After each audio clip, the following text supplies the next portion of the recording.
Məsələ 2. İfadənin qiymətini tapın. Kök altında -5, vuraq kök altında 7, vuraq kök altında -35. İfadəyə baxıb gör, 3 vuruqdan ibarətdir ifadə.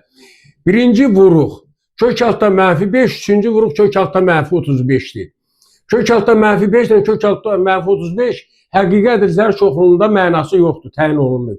Deməli, bu hasil kompleks ədədlər çoxluğunda verilir.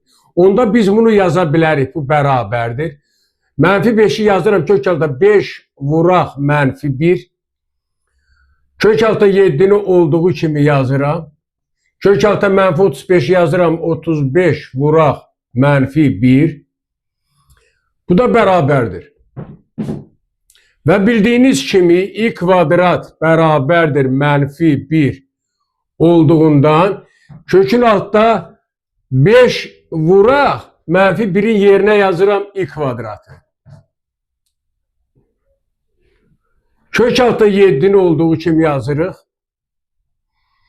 Eni ilə 35 vuraq -1'i yazıram. Kök altında 35 vuraq i kvadratı. Və bu da bərabərdir. Kök altında 5 i kvadratından i çıxır. Yazıram vuraq i. Kök altında 7.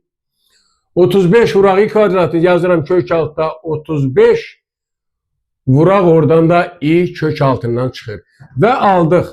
Kök altda 5'i kök altda 7'ye vuranda kök altında 35.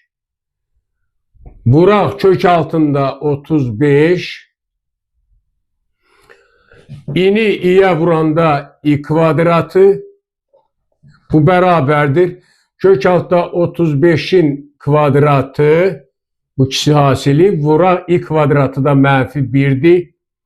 Və biz alırıq bərabərdir. Kök altda 35'in kvadratı 35. Vuraq i kvadratı -1. Bu da bərabərdir. -35. Beləliklə, tələb olunan ifadənin qiyməti -35'ə bərabər.